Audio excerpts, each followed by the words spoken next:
to you by Renegade River.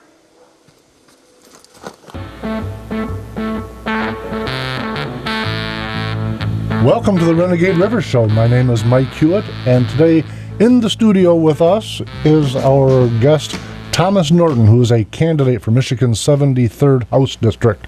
Welcome, Tom. Thank you for having me. Hey, it's good to have you here. Tell me, let's dive right into your candidacy if we can this time. Tell me a little bit about your background. My background, I have a degree in accounting and economics, a minor in constitutional history. I was in the military, infantry. I worked in S3, deployed to Afghanistan in 2011, deployment that I worked very hard to stay on, and they were trying to get people to come home. I've worked in I-Caucus. I helped build a state organization. It's a people-ran, people-driven firm that gives the power back to people within an organization versus having the leadership tell them how to believe and who to endorse. They vote in order to endorse a candidate and then decide to work for them. How long did you serve? I'm still in the reserves, Okay. so I'm still serving. I enlisted in 2008 because I decided I would join the infantry before I was too old. Okay, and you served in Afghanistan for one I did one year? tour in Afghanistan. Okay. I did a little bit of an active tour on the Honor Guard down at Fort Benning. Okay. Did you enjoy the military? Yeah. I see you've got a U.S. Army hat on. Yes. Very nice. I couldn't find a good infantry one. What school did you go to? I went to Baker College out here in Muskegon, and Okay. I finished my degree on AIU online. So those were the two colleges that I went to. I graduated from Greenville schools in 2001, but I attended Cedar most of my elementary education through high school. What causes you to want to be a state representative? Why are you running? Because there's a lot of folks who go to run, and they have a good intent and good heart, but they don't have the issue knowledge base to go to Lansing and present the arguments to actually inflict change. Our state government's going in the right direction. We're much better off than when Granholm was in office. And there's a lot of things Snyder is doing that I don't agree with. And even as Republicans, we need to be able to stand up on our principles of reduction of government and be able to know what those issues are. So the cause to run is in order to reduce government and represent people on the basis of principle. I have a tendency of not being a Governor Snyder supporter. Mm-hmm. Having said that, I have to give the devil his due. We've got, what is it, $1 billion surplus right now? Yes, but part of that's because he raised taxes and then moved money around much like Granholm did. Okay, but that I'm not defending him. Yeah. But I'm saying when he took over, he had a pretty significant deficit, Yes. and now he's got a pretty significant surplus. Although I had to laugh when I was listening to that on the radio a week or two ago, because the conversation wasn't about lowering taxes. It was about how do we blow this money? We've got this newfound surplus, and there must be places we can blow it. So the big fight in Lansing now isn't how to create a budget, it's who gets to spend it. Mm-hmm. What would you do with that $1 billion budget surplus they claim they have? Reduce taxes to business, and I'd look at ways to reduce government regulations along with it in order to cut the budget further. Why business and not people? Because businesses, their tax system, they don't actually pay their taxes. They pass the cost back on to the consumer. It's a hidden tax. When you cut business taxes, the business owners reduce price. They reduce overhead costs. If they don't reduce price, they're going to reinvest the money at leaving the prices the same into their businesses to continue to grow, which creates more jobs. But populist politics that frankly more than 50% of the electorate has bought into is that businesses are rich and therefore they should pay their fair share. Then as representatives, we need to ask the simple question that Milton Friedman did. In what point in history has any economy ran by government ever succeeded in creating wealth for the people? I'm trying to think of an example. Milton Friedman asked that question a lot to college students. Yeah. Freedom creates jobs, economic and personal. It reminds me of a different question. It was on an exam. Define the universe and give 3 examples. Well, I think you beat me on that one. Tell me, Medicaid expansion. How would you have voted on the Medicaid expansion? Okay, now that it's passed, even with your dissenting vote, I think when I did the math, we had 39% of our state legislators support it, Republican legislators. Yes. So roughly 39% joined with the Democrat Party and supported Medicaid expansion. I apologize. So it would seem to me, conventional wisdom, if you will, that 2/3 of our state government thinks this is a great idea. Why isn't it a great idea? It's not a great idea because there's a couple fundamental problems with the expansion of Medicare. One, you have a government exchange that's at federal level, then you create a state exchange, which doubles the size of bureaucracy. The state government is looking at the amount of dollars they get for a small period of time. And those small period of time dollars go away in 2 or 3 years. So where are they going to make up this budget shortfall? I was going to ask you exactly that. Yeah, our state legislature doesn't look at long-term solutions. They look at short-term solutions. The only way to defeat Medicare expansion is to take it out in piecemeal. You've probably played chess before, haven't you? You betcha. Do you ever go right after the queen or the king, right out of the gate? No, I'm. If you're against a good player, but there are some strategies that are a five or a 7-piece checkmate. But when we look at this, though, I think part of it is term limits. Do you agree with that? Yes. And it's kind of an ironic backwards flip that logic will do sometimes, because populism says we need term limits. But the problem with that is that nobody that has signed on to this debacle will still be in office when the $880 billion gift from the Obama administration runs dry. What we need to do is go with the AGMA constitutional amendment that's out there to the state constitution. It extends term limits to 12 years, but enforces a part-time legislature. I know that he's backed off from the 12 years right now in order to get the part-time legislature passed. But the original amendment, it keeps representatives in office long enough to reap the ramifications of their hard diligence to... Do you support term limits? Yes. Okay. The only reason I ask that, of course, I always find myself stuck in this debate, and we won't debate today, but when I look at our founders, and we wouldn't have half of them if we had term limits. Correct. They would have been moved back out to the farm, and that would have been the end of it. And I think to myself, first off, I always interpret the term limits as stop us before we vote again. and I just I reject that as being so much un-Americanism. And frankly, the byproduct of term limits is that it empowers the bureaucracy, which is exactly what I want to try to harness and slow down, is the bureaucracy.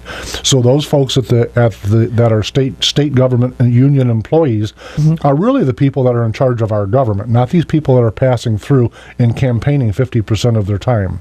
What do you think? Well, part-time legislature, it brings people back into their communities more consistently. And if they don't, the voters are going to get rid of them. The other part is it doesn't make it so as charming as a career. So you're going to get more servants out of it, people who actually want to represent their communities. By extending the term limits to the 12 years, you have folks that are going to be accountable for their actions. Because what does it say if they turn around and they vote for a bill that says this will take effect in 12 years? That says it's a bad bill, I'm not going to deal with the ramifications. And people have plenty of time from that point on to get rid of them if they're going to dodge that too big of a bullet. So by extending them, we have the public we got people who are going to come into the public service, commit to their communities, and then we can get rid of them if they're bad, and because we're going to know what they're doing. If we have the shorter term limits, it does what you're saying. It creates people who are like, let's pass this because I don't have to deal with the ramifications. But if we just double them, we can have a hybrid of both stances. Why do you suppose the electorate doesn't get rid of the bad ones? Because something really outrageous has to happen to get the media's attention to then tell the public. And let me give you an example. Ted Kennedy, the guy murdered her. I don't care what people say. He murdered her. Yes. And he went on to serve many terms after he murdered her and sat on the bank and had a smoke to figure out what to do. I find that just flabbergasting, and I don't think that term limits will wipe up that, what I consider to be a character flaw in the American electorate, that those things are okay because politicians are rotten, but he gets us a lot of money. How many representatives do you know that actually go into their communities and try to get their people involved? I've known a few, but I've been involved for a long time. I'd probably say that the percentages is low. But listen, let me dovetail that a little bit. I know that Democrats and Republicans both have district hours. I've been going to district hours. Amanda Price, my own state representative, I've met her on several of her district hours. She holds them every month. And irony being what it is, everyone always says that these politicians are out of reach. But the reality of it is when I go to these district hours, whether it had been Arlen Meekoff, who's my state senator, there's 2 or 3 or 4 people there. And you would think that if there's really a disconnect, that the electorate would be piling into those things. And listen, these representatives, both House and Senate, most of them spend a lot of time saying, here's my district hours, I'm going to be at, such and such coffee shop from 8 until 10. Meet me there if you've got an issue. Nobody goes, but it's the same with the school boards. We all rag on the public school system, and then you go to the school board meeting, and there's nobody there. It's a way the question's asked. Same thing with Milton Friedman, multitudes of other people, Benjamin Franklin, the way he asks questions. If I say, come and sit with me because if you have an issue, and let's address it. Okay, well, I don't have any issues. Why would I come there? But if I say, come and sit with me, let's have a conversation, you might get 3 or 4 more people to show up and start a thing. Sometimes it's how you ask the question to the people to get them involved. And sometimes, as a state representative, one of the things I intend on doing, and this comes from years of doing sales, is to be a district cable trainer, knocking doors, selling cable to folks. My intent is to, after I win this race, go out when I have time, knock doors, and actually randomly talk to people. You'll be surprised at how many people will become engaged from there because I'm going to take the extra steps to reach out to them. And that's what we have to do to re-engage people, to change the mentality. I can't fix the entire country, but I can at least fix a district. Where are you on Common Core? Completely opposed to Common Core. It's a direct assault on homeschooling parents. It's a direct assault on charter schools. It's a direct assault on parochial schools. And it is another way to sit there and social engineer education from point A to point B so that we can wipe out history. It's a fascinating thing to me when I look at Common Core, or frankly when I look at the No Child Left Behind program that this was replacing.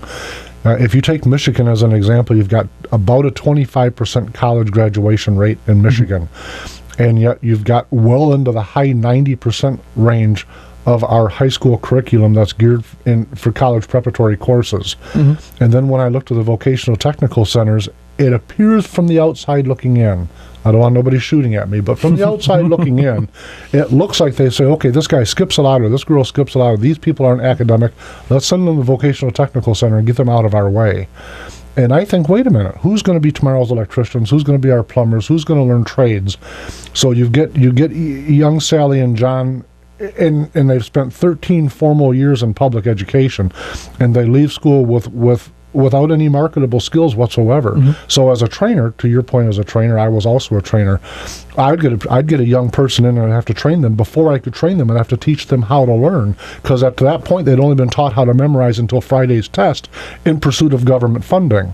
So when I look at Common Core, it's just more of the same, but they get to sell billions of dollars more books at the expense of the public taxpayer. Am I wrong? No. So you'd have voted no? Yes. What would you put in its place, though? Because we have to do something, and we clearly all agree. What we do is we have to define around Proposal A. There's a couple candidates in the race that talk about school choice and say they're going to create a voucher system. But Proposal A is in the way in our state constitution. It says that the state government cannot give vouchers to go to parochial schools. It's in there. So in order to comply with the state constitution, we need to go to a tax rebate system and allow parents to send their kids anywhere they want, parochial, charter schools, and everything else. Be in line with the state constitution. Not just say I'm a constitutionalist and blow over the state constitution. Follow the rules of our society and go for the voucher system. Because there's no reason why inner city students and country students should not have the same opportunity. If you look at every school district where there is a charter school, a parochial school that is active, the education standard in both schools is higher. The quality of students that come out are higher. Cedar Springs Public Schools has an academy in that area. And that school has forced Cedar to, their test scores have increased. The students that I've trained out of that school have been much better students to learn, and they've been more prepped for the actual real world. They aren't completely taught to memorize. They have problem-solving tests that the school board has enforced. One of the school board members is a family member. He happens to be a Democrat. I don't agree with him on almost anything. But the way he educates is he believes on the board in taking students into prepping them for the real world and actually having challenging tests and everything else. And they might not weigh as an actual grade, but they sit there and help prep them to make decisions. Would you advance a constitutional amendment state level to alter what was Prop A in a fashion to make this constitutionally? Yes, I would. For right now, we have to enforce the rules, though. And if these are the rules that guide me and I have to follow those rules, I'm going to work within my boundaries. If my hands are tied one thing, you open a window. If somebody slams the door, that's what you do. No question about it. I have to tell you, if I were a parent with children in one of these failing schools, acknowledging your point about the state constitution and the limitations it places on my choices, I would do absolutely everything in my power to get my daughters or my sons out of those failing. To me, the competition still exists. As parents and as citizens, we still have the right to pick up our pieces and move on. There's no question that that's what I would do. But save that thought. We're going to go to a break. When we come back, if you got some comments to add, we will. But we're going to transition into what you think the role of government is. We'll be right back, folks.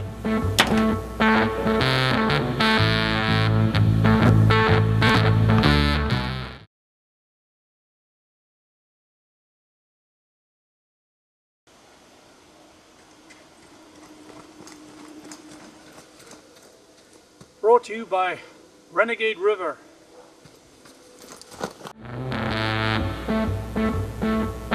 Welcome back to the Renegade River Show. I'm Mike Hewitt, and I'm in today with Thomas Norton, who is a candidate for Michigan's 73rd House District. Welcome back, Tom. Thank you, Mike. Listen, when we went to a break, we were talking about Common Core. Any more final comments on that? Well, I was drawing schools as a point in case in point. And one school I wanted to point out to is Belding Public Schools, just outside of the district. But my wife went there. About 5 years ago, they opened Granton Academy. Belding was rated below Grand Rapids public school system in education when Granton opened. Today, they're still not great, but their system of rating for the state went from the bottom 23 percentile, and both schools are up in the low 40s, which in 5 years is a massive increase. And I just wanted to make that point because it goes to show how that type of competition of the charter schools that have been funded through the Great Lakes Education Project has really helped increase the quality of education through simple competition for students and parents. I'm checking my email to see if there's any questions for you, and listeners will be happy to know that I have won $6 million from somebody's oil company in Nigeria.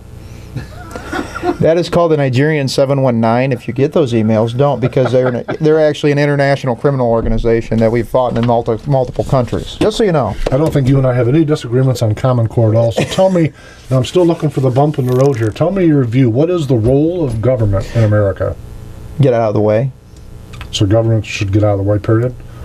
Government at each level. Are you an anarchist with no government? No, I'm cracking a little bit of a joke here. George Washington, Thomas Jefferson, James Madison, John Adams, Benjamin Franklin. There was multiple conversations that happened between all these men throughout the time of the founding of the country. I can't remember which one stated it off the top of my head right now, and usually I can, so it's a bad day.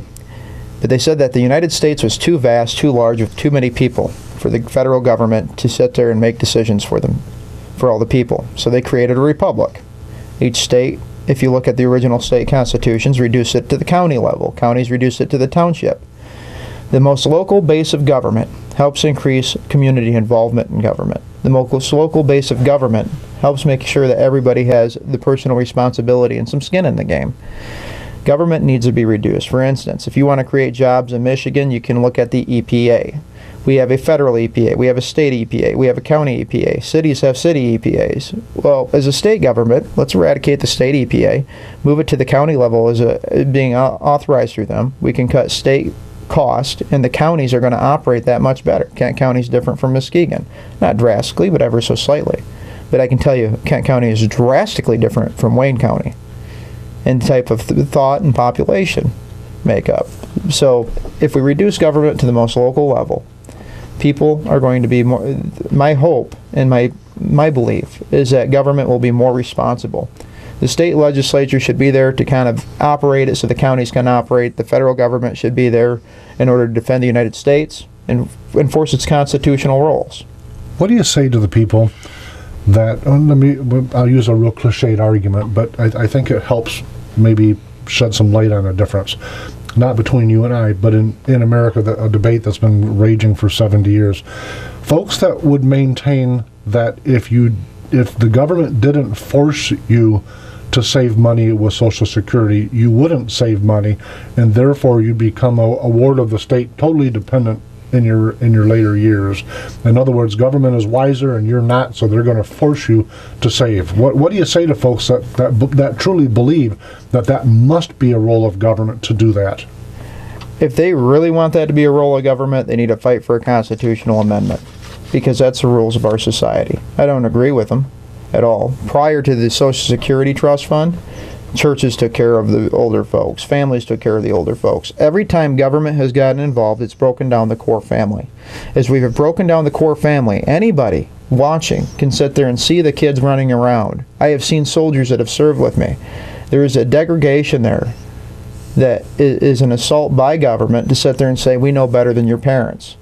If we start getting out of the way and forcing parents to involve with their students more, they'll be involved more in their community. We'll have a greater society because people will have more drive. We have to let the natural order of a person's genetic makeup to take its natural course. Today, if we went into a major war with a country that could fight back, I can tell you that soldiers I've served with would run. Literally run. Because they will leave fellow soldiers, about a quarter of them. Worse than any other time in our history. Let's put our radical hat on for a minute. Shoot. Do you think that America will ever find itself in another civil war? That's up to the people in the society. If they stay disinvolved, there will come a point where government will go bankrupt. When government goes bankrupt, and the people who have lived off government quit getting food, and lack of food is the quickest way to revolution. There's two graphs. There's one graph that demonstrates that the poverty in the world has went up. If you look at the graph, I think it was from 1970 forward, but it went up at nearly a 45-degree angle, showing that poverty was becoming lower in the world in total. And so the way the article that I was reading had been written, it was a trumpet of capitalism. Capitalism works. Look at the poverty level in the world. It's easing with each decade dramatically. Mm-hmm. And I believe that's true, by the way. And then if you look at America's debt, and look at that graph for America's debt coming forward from 1970, it goes down, it goes up rather. America's debt has increased at almost the exact same angle as the world's poverty has decreased. Do you think that was do you think that wealth distribution has had a role in that, or no? No. The reason why our debt has gone up because we spent about $17.6 trillion on the war on poverty, and we're losing miserably. If you look at the poverty standards from 1970 to today, you'll notice there's more people living in poverty than before the Great Society. How much are we giving away in federal aid to countries around the world, do you know? Oh, I think it's somewhere around $750 billion a year off the top of my head. Approaching $1 trillion. Yeah. Last I saw the numbers, and you probably know better than I do on this point, but the last I saw the numbers, America had roughly 2 million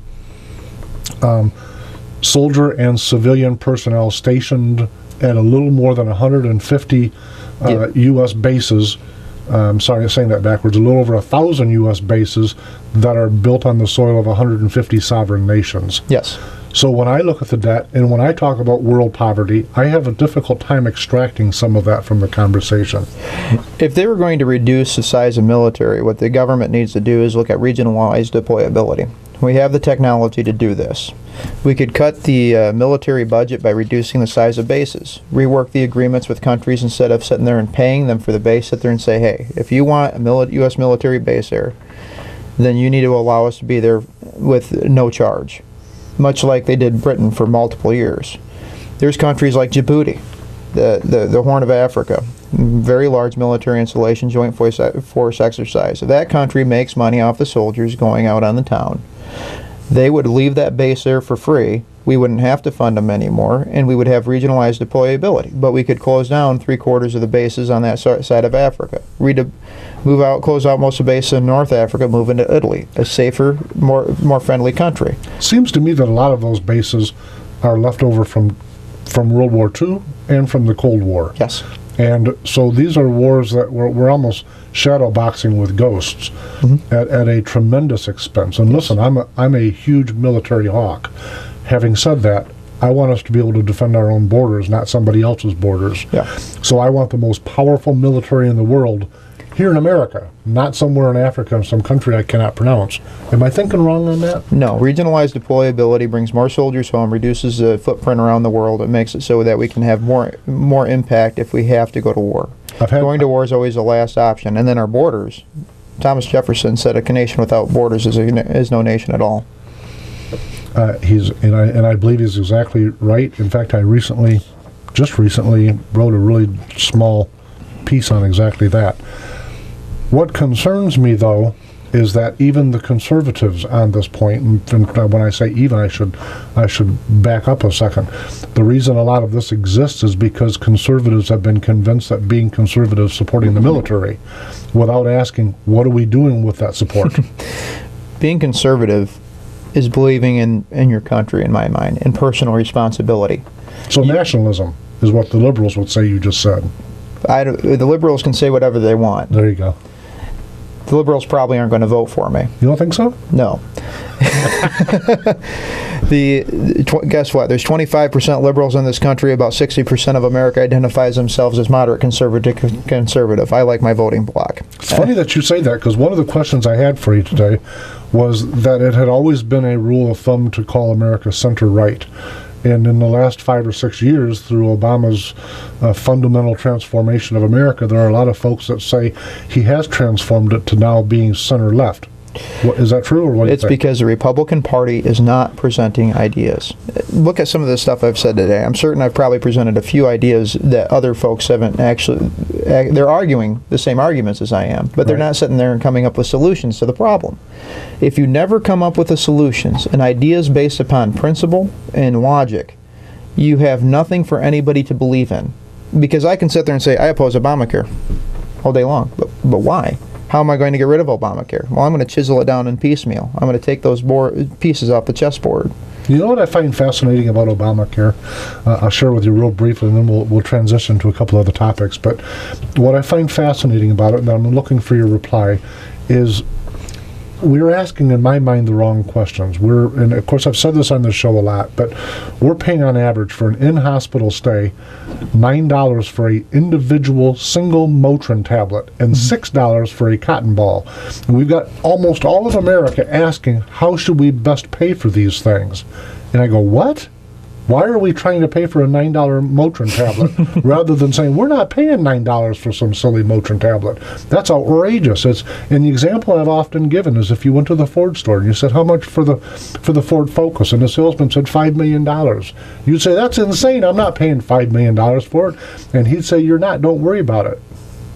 Because that's the situation we have with a third-party payer system, or Obama's what he's transitioning us towards, which is one payer or single payer. So what say you? The biggest fundamental problem with Obamacare is the logic of government thinking that they can just set a random price and go with it. And Obamacare was written essentially by insurance lobbyists to force people to purchase health insurance. It has nothing to actually do with socialized medicine, but more of what I would call a fascism of requiring you to purchase from certain companies. It'd be the same thing as me telling you to go to the Shell station. You have to go to Shell to buy your gas. Well, why do I? Because you have to. But the dollar amounts, if you look how government negotiates everything, they try to pay the highest amount to the highest bidder that they possibly can, instead of doing what businesses do and say, wait a second, I can go and buy this off the shelf. It's a logical mindset of government, which is a lack of logic.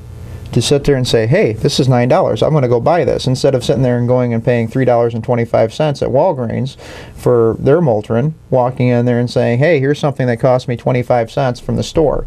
There's a bad mindset there where they don't want to question their dollars. And it's like, there's a guy who told me, and I heed to his advice still. He's a township supervisor in Oakfield Township, Greg Dean, great guy.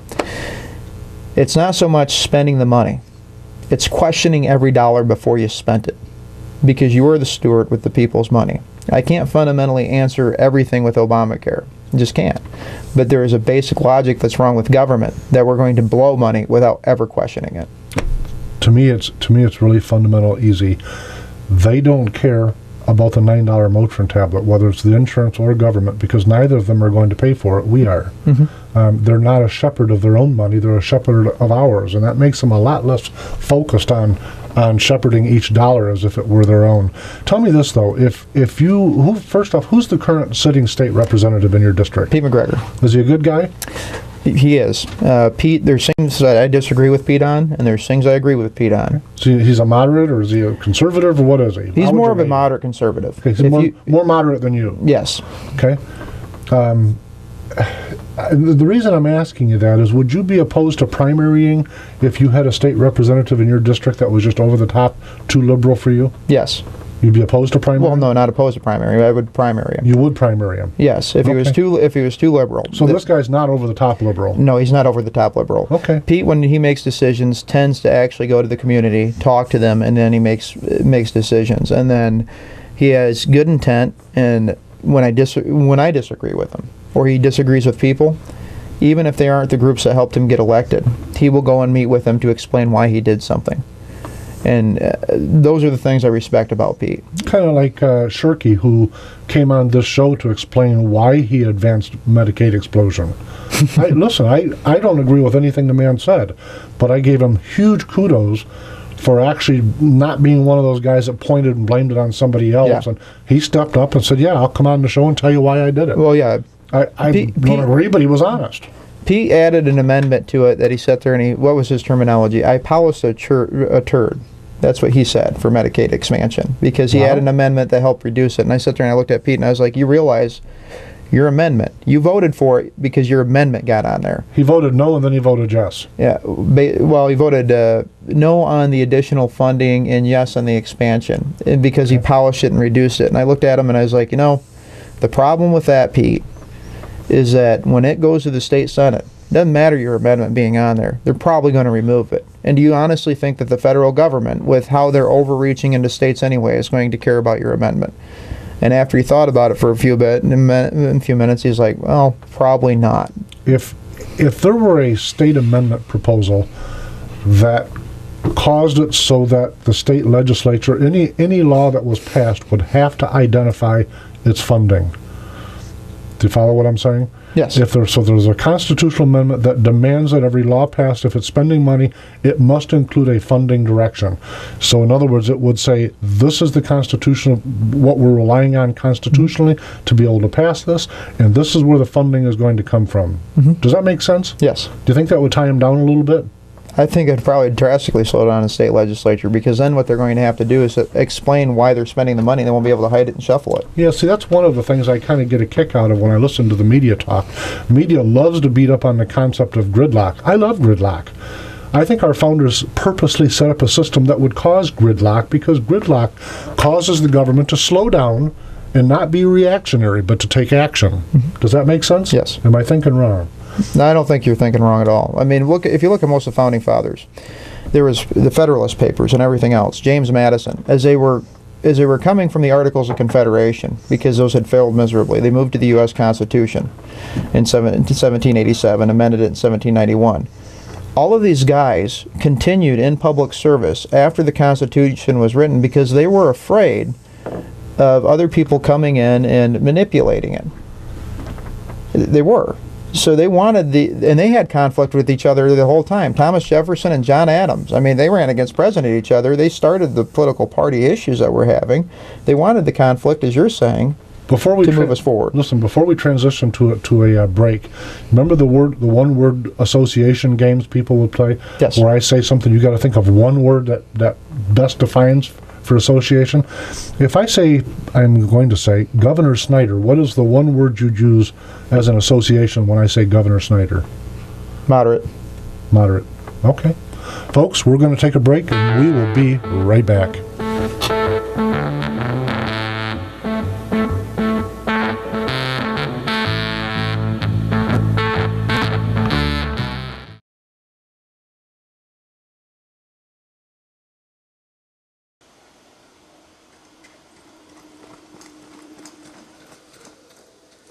brought to you by Renegade River. Give Muskegon.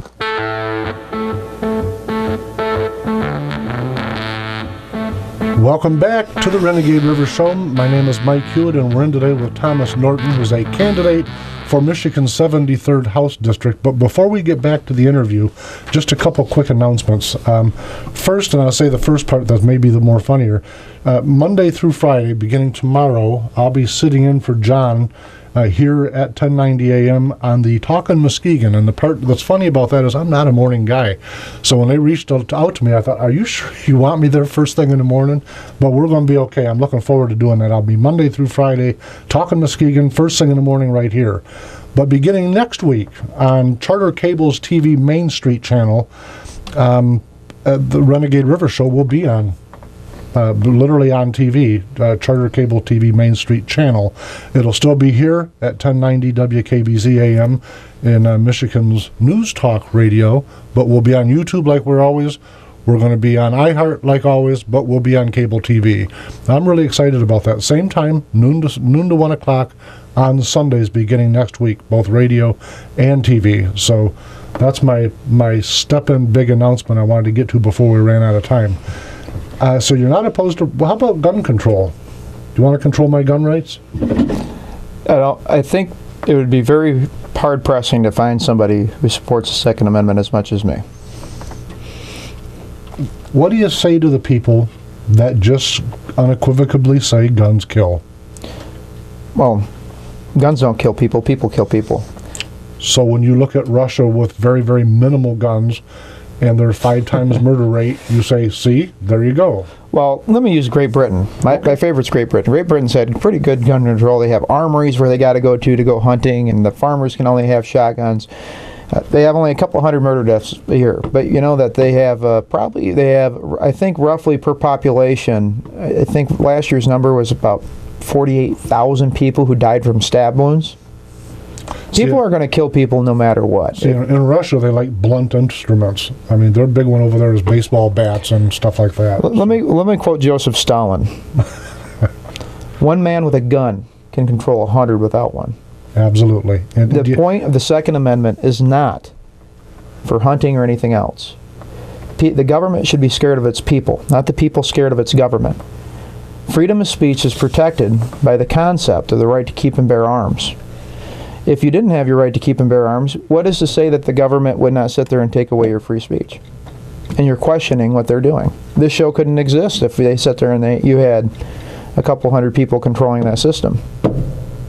Who was it that said something? I have to paraphrase because I didn't have time to find the quote exactly, but one of our founders said the Second Amendment won't matter until you need it. Do you remember that? Mm-hmm. I think it was a Jefferson quote, and he was really absolutely right. And it kind of goes to the Stalin quote, because everyone automatically wants to say hunting and go buy an air rifle and leave it alone.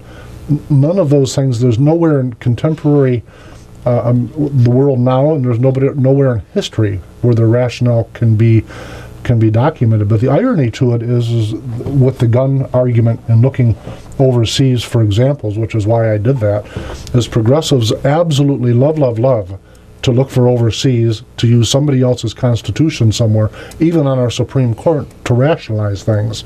But when it comes to gun control, they never want to look overseas for examples. They don't want to look to Eastern Europe or Western Europe. They don't want to look to Africa. They don't want to look anywhere, because the facts don't support their position. Liberals don't like facts because it makes for very inconvenient truths. Advanced carry, there was a little bit, as you know, coming into last year with the shooting in December of 2012 in Connecticut. Right up to that, there was legislation that had been put on Governor Snyder's desk that was seeking advanced carry or and it was an advanced carry amendment or law, a bill that was looking to be signed into law that would have loosened where people can carry their firearms at. You remember that? Yes. Tell me about it. Tell me how much of that do you remember? Because I'm drawing a year plus back. I just want to make sure we're on the same page. That one, what it did is it really cut back on the registering of pistols. It cut back on the government's like X amount of guns before there's a flag on you and stuff like that. The state of Michigan does have some laws in place where, like, if I went out and purchased 10 guns this week, they'd sit there and like, why are you purchasing 10 guns for a background check, primarily like pistols?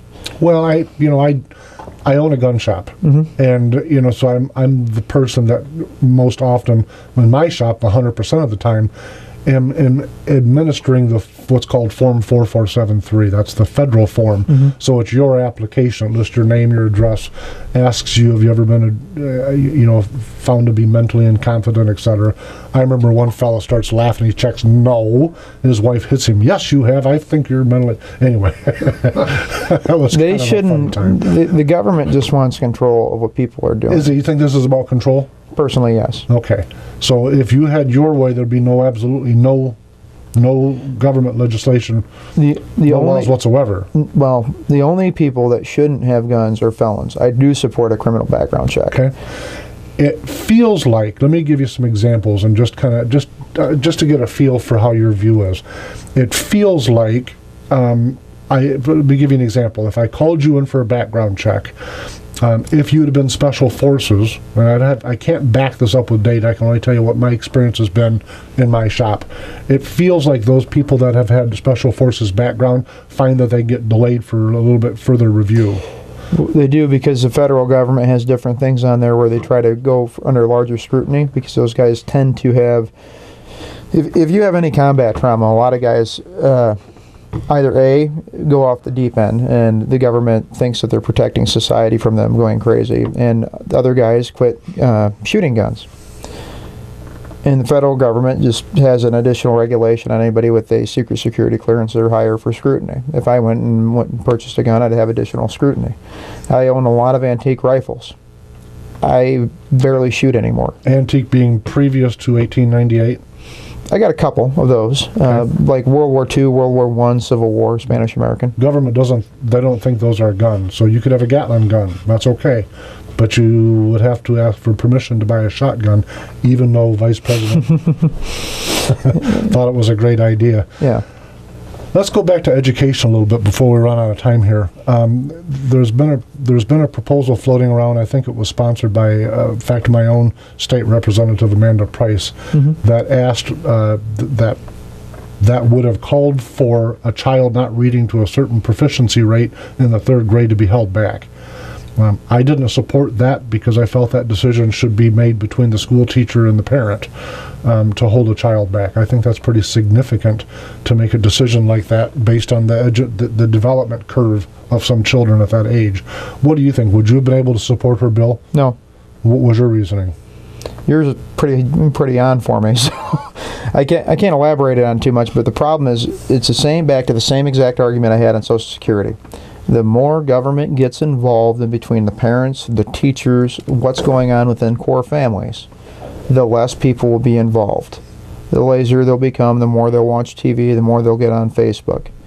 I've seen parents that don't pay attention to their kids all day long, and they need to stop, turn around, and start paying attention to them. In the school system, that parent has a responsibility to their child, if they truly love and care about them, to be involved in their education so that child can advance farther than they did in life. That is the goal of a parent.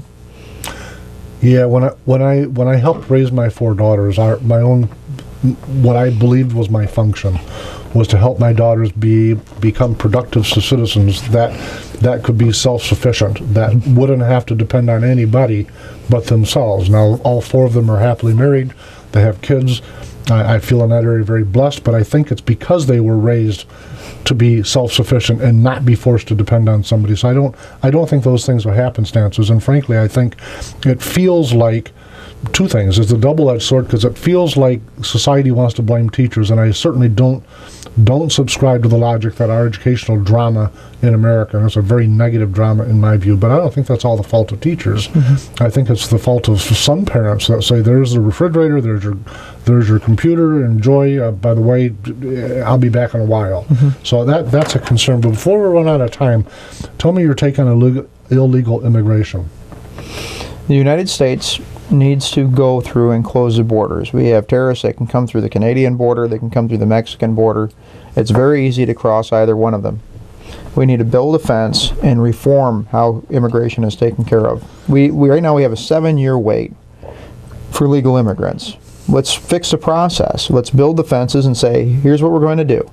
You learn English. American history, you take a test, clear a background check, come in. If the city were to have walls, the walls would have doors, and the doors would be open to anybody with the perseverance to get there. That was Ronald Reagan's part of Ronald Reagan's farewell speech about the shining city on the hill, and it's one of the few speeches I first remember when I was a little kid. And it's not so much that we sit there and have to kick everybody out, but we have to make it so that they, I've lost the word, but kind of merge with our society, much like the Germans, the Italians, Irish, French. As we had immigrants coming in, they learned to be an American. They learned the history of the United States. They came here seeking the freedom. If our city is to have walls, let it have doors. And I do support the walls, to have those doors open with anybody with the perseverance to get here. So you support legal immigration. But I got to tell you, one of the things you said, I just want to go back to for a moment because I agree. I think our current immigration law process is absolutely broken.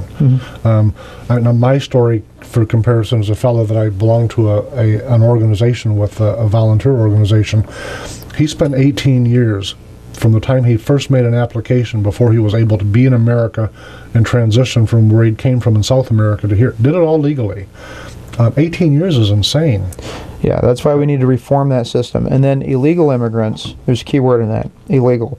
They go to the back of the line to get their citizenship because they came here the wrong way, period. See, I got to tell you, in fact, I just recently engaged in a debate on Facebook, maybe you even saw it, on this topic, because I often, very callously maybe, refer to the illegal immigrants as it pertains to from South America as an insurgency.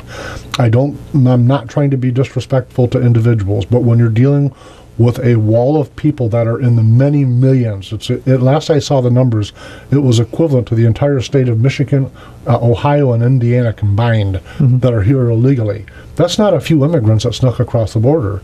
I mean, we can hardly empty a stadium without an incident, but somehow people think that we can get 16 or 20,000 people per month for 30-some years to sneak across the border and nobody knows. And so with that kind of thought in mind, I think the government sent them.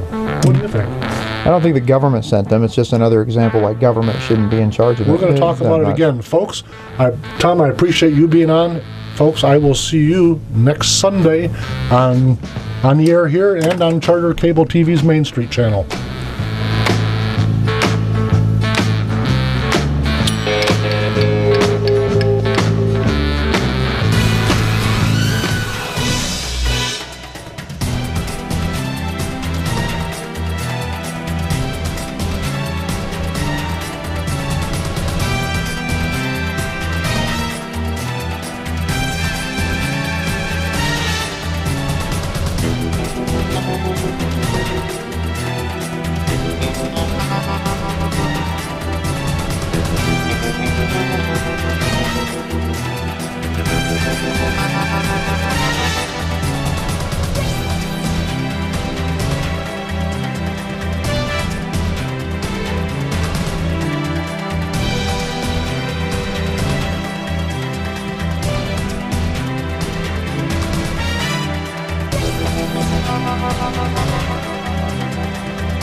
Brought to you by Renegade River.